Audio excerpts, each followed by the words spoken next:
Hello guys, last video में हमने simple permanent tissue के सारे पार्ट कंप्लीट कर लिए थे। अब हम कॉम्प्लेक्स परमानेंट टिश्यू से स्टार्ट करते हैं। कॉम्प्लेक्स परमानेंट टिश्यू जो मतलब कि आपको मैंने बताया है कि कॉम्प्लेक्स परमानेंट टिश्यू मतलब कि more than one type of cell से बना रहेगा, जो कि काम करेगा, एक साथ काम करेगा। ठीक है। ये क्या also known as it is also known as conducting और वस्कुलर टिश्यू। ठीक है। It is also known as conducting and vascular tissue. It helps in transporting of organic material, water, minerals up and down in the plant. Right? फिर complex permanent tissues जो होते हैं वो two types के होते हैं, xylem and phloem. Xylem and phloem. Xylem जो होता है वो वेस्कुलर टिश्यूज़ होता है प्लांट में, जो सपोर्ट करता है वाटर को और डिसॉल्व न्यूट्रिएंट्स को अपवर्ड मूव करने में। ठीक है। तो जाइलम किस किस से बना होता है, ये नाम आपको अच्छे से याद रखने हैं और आप ये नाम वीडियो देखते वक्त ही याद करेंगे। Okay. Tracheids, vessels, xylem parenchyma and xylem sclerenchyma. Tracheids, vessels, xylem parenchyma and xylem sclerenchyma. मैंने आपको बताया पैरेन्काइमा की जब भी बात आए तो आपको ध्यान रखना है कि फूड स्टोर के बारे में ध्यान रखना है, राइट। तो tracheids, elongated angular dead cells involve in conduction of water. Tracheids जो होते हैं वो कंडक्शन ऑफ वाटर में काम आते हैं, और वेसल्स और ट्रैकिड्स का फंक्शंस बेसिकली एक ही है, कंडक्शन ऑफ वाटर करना। ठीक है। बस वेसल्स जो होते हैं वो सिलेंड्रिकल ट्यूब लाइक स्ट्रक्चर होते हैं। जाइलम पैरेन्काइमा और xylem स्केलेरेन्काइमा। Xylem parenchyma, thick cells used for storage of food. As I already told you that parenchyma means store, कहीं पे भी आपको parenchyma मिले, storage of food. Okay. Xylem scalerenchyma, non-living fibers with thick walls and narrow cavity provide mechanical support. अब आपको स्केलेरेन्काइमा के बारे में बताया था मैंने लास्ट वीडियो में कि स्केलेरेन्काइमा जो होता है उसमें वो एक जैसे हस्क ऑफ कोकोनट, तो उसकी जो बाहर का जो होता है, जो बाहर की जो स्ट्रक्चर होता है वो इतना कड़क होता है, तो उसी टाइप से ये जो है वो नैरो कैविटीज़, ये जो है ना मैकेनिकल सपोर्ट प्रोवाइड करता है। फिर कॉम्प्लेक्स परमानेंट टिश्यू का सेकेंड पार्ट फ्लोएम। फ्लोएम क्या करती है, वो भी वेस्कुलर टिश्यूज ही है प्लांट का, और कंडक्ट करता है शुगर्स और अदर मेटाबॉलिक प्रोडक्ट्स अपवर्ड और डाउनवर्ड दोनों में मूव करता है। लेकिन जो अपना जाइलम था उसमें सिर्फ अपवर्ड मूवमेंट होता है, लेकिन इसमें क्या होता है, अपवर्ड एंड डाउनवर्ड दोनों जगह मूवमेंट होता है। इसमें क्या होते हैं, सीव tubes, companion cells, phloem fibres और फ्लोएम पैरेन्काइमा। तो हम इस एक के बारे में थोड़ा सा देखते हैं। सीव ट्यूब्स क्या होते हैं, transport organic compound sugar made up during photosynthesis. Sieve tubes क्या करते हैं, ऑर्गेनिक कंपाउंड्स को ना ट्रांसपोर्ट करते हैं फोटोसिंथेसिस के प्रोसेस के वक्त। Companion cells regulate the activity of sugar in sieve tubes. जो अभी कंपेनियन सेल्स है बेसिकली जी, ये जो ट्रांसपोर्ट सीव ट्यूब्स तो ट्रांसपोर्ट करते हैं, लेकिन कंपेनियन सेल्स क्या करते हैं, ये बताते हैं जैसे गाइड टाइप का करते हैं कि ऊपर जाना है कि नीचे जाना है, क्योंकि as we know that phloem में जो है वो अपवर्ड और डाउनवर्ड दोनों जगह मूवमेंट होता है, तो वो जो कंपेनियन सेल्स बताते हैं कि ऊपर जाना है कि नीचे जाना है। देन फ्लोएम फाइबर्स क्या करते हैं, provide mechanical support to sieve tubes. वो सीव ट्यूब्स को मैकेनिकल सपोर्ट प्रोवाइड करते हैं। और फ्लोएम पैरेन्काइमा क्या करता है, स्टोर फूड करता है, फूड को स्टोर करता है, राइट। तो जो कॉम्प्लेक्स परमानेंट टिश्यू है उसमें हमने टू टाइप्स पढ़े, जाइलम एंड फ्लोएम। जाइलम के बारे में मैंने आपको बता दिया है, फ्लोएम के बारे में बता दिया है। जाइलम किस किस से बना है, xylem tracheids, vessel, xylem parenchyma and xylem sclerenchyma से बना है। फ्लोएम किस किस से बना है, phloem sieve tubes, companion cells, phloem fibres, phloem parenchyma. Xylem parenchyma इसमें भी है और इसमें भी पैरेन्काइमा है, तो पैरेन्काइमा कॉमन हो गया। बाकी आपको नाम याद रखने हैं इसके, बिकॉज ये एग्ज़ाम के पॉइंट ऑफ व्यू से इम्पॉर्टेंट है। ओके।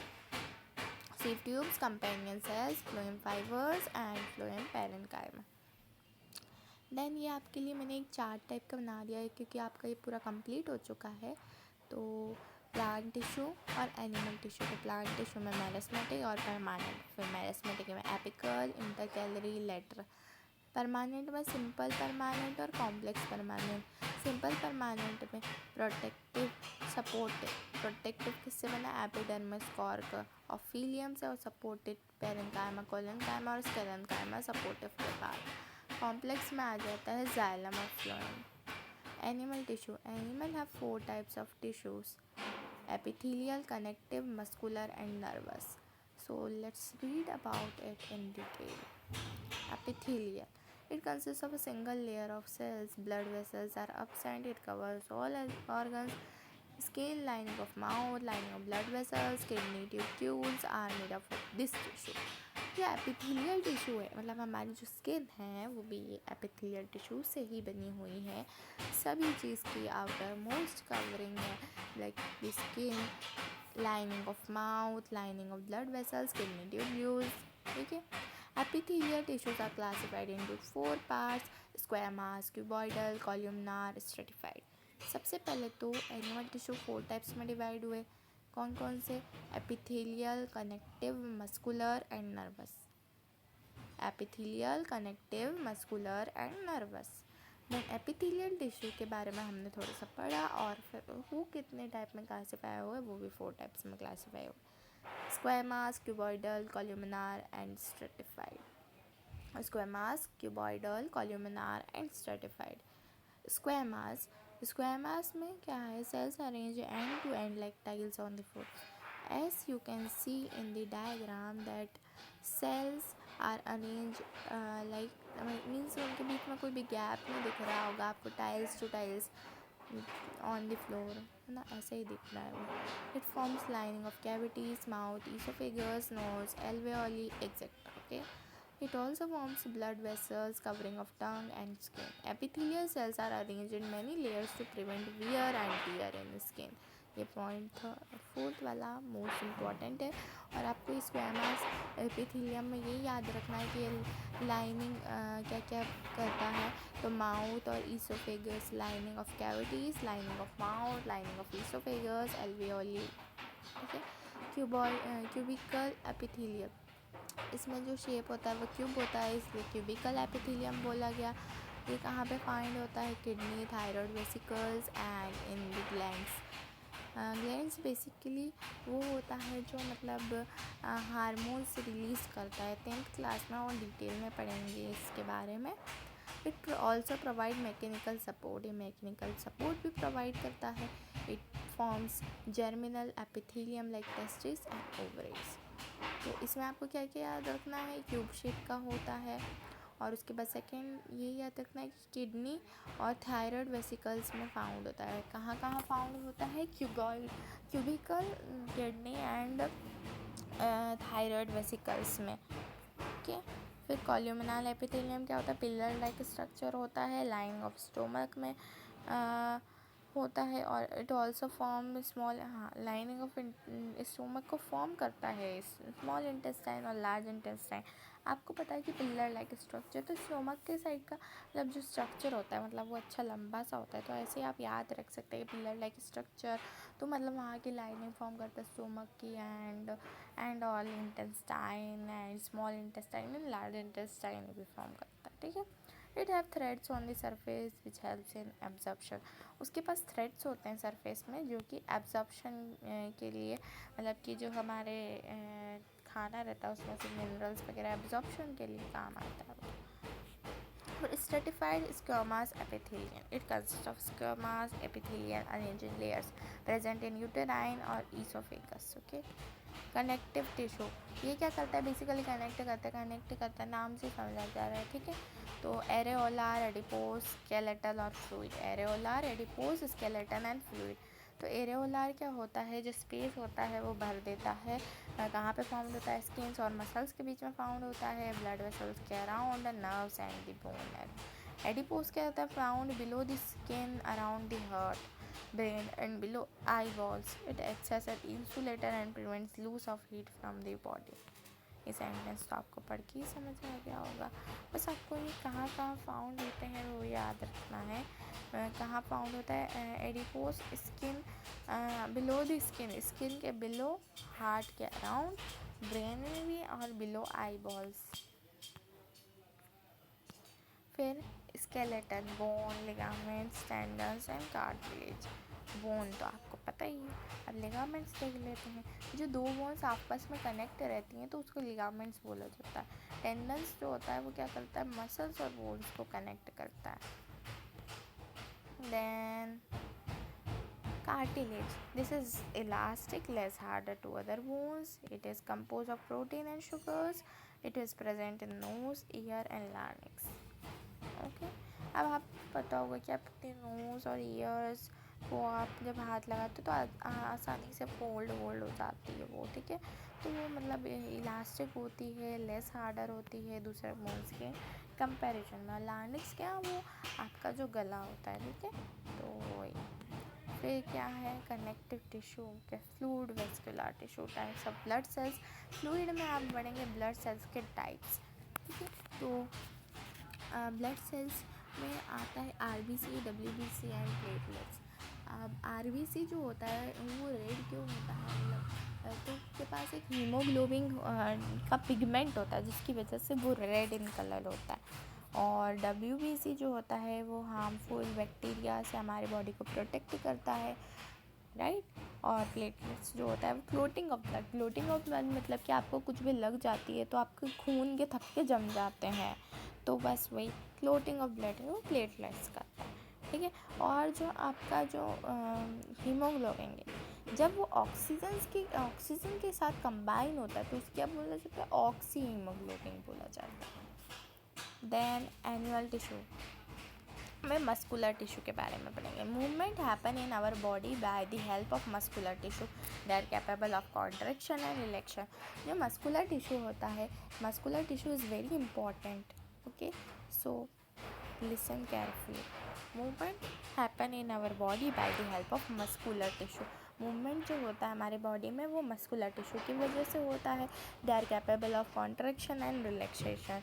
कॉन्ट्रैक्शन एंड रिलैक्सेशन के लिए कैपेबल होता है। Muscular tissues are of three types: striated, smooth, cardiac. Striated, smooth and cardiac. Striated, these muscles are attached to the skeleton by tendons. अब striated को skeleton क्यों बोलते हैं? सबसे बड़ा क्वेश्चन आएगा आपके दिमाग में। This muscles are attached to the skeleton. ये स्केलेटन से अटैच रहता है। कौन? स्ट्रिएटेड मसल स्केलेटन से अटैच रहता है। टेंडन्स क्या काम करता है? आपको बताया था मैंने, मसल्स टू बोन जोड़ने का काम करता है, ठीक है। These muscles get tired and need rest. ये जो होते हैं मसल्स वो टायर्ड हो जाते हैं, उन्हें थकान हो जाती है, इसलिए उन्हें आराम की ज़रूरत होती है। Cell of this multinucleated and unbranched. और इसकी जो सेल्स रहते हैं वो मतलब एक न्यूक्लियस नहीं रहता है, यूनी न्यूक्लियर नहीं, मल्टी न्यूक्लियर मतलब बहुत सारे न्यूक्लियस रहते हैं। It contains special protein called contractile protein which contract and relax to cause movement. अब कॉन्ट्रैक्ट और रिलैक्स पता है। अब आपका हाथ है तो आप हाथ पैर है जो भी आप काम करते हैं दिन भर में तो आप थक ही जाते हैं ना, तो रेस्ट की ज़रूरत पड़ती है ना आपको। तो वही कॉन्ट्रैक्शन एंड रिलैक्सेशन। तो आप जब अपने हाथों को ऐसे हिलाते हैं तो कॉन्ट्रैक्शन होता है, रिलैक्सेशन, कॉन्ट्रैक्शन रिलैक्सेशन, ठीक है। तो ये जो है उसमें कॉन्ट्रैक्टाइल प्रोटीन होता है, उसकी वजह से होता है, मूवमेंट होता है। Smooth muscle, this muscles are involuntary, uninucleated and spindle shape. ये जो होता है वो इनवॉलेंटरी। अब इनवॉलेंटरी का मतलब क्या है? जिस पे अपना कब्ज़ा नहीं रहता है।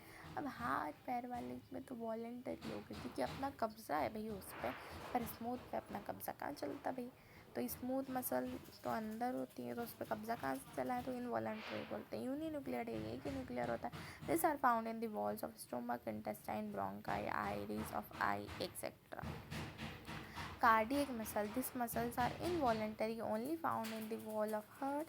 These are uninucleated and uninucleated दो होते हैं, स्मूथ और कार्डियक। बाकी कौन से हैं, बाकी भी देख लेते हैं। ये मल्टी न्यूक्लिएटेड है, तो मल्टी न्यूक्लिएटेड स्ट्रेटेड है। बाकी स्मूथ और जो कार्डियक है वो क्या है, वो है यूनिन्यूक्लिएटेड। तो ये जो यूनिन्यूक्लिएटेड होते हैं, in this muscles rhythmic contraction and relaxation occurs throughout the life. ठीक है, हमेशा थोड़ा कॉन्ट्रैक्शन एंड रिलैक्सेशन चलता है, कभी नहीं थकते हैं। Okay, so that's it from my side.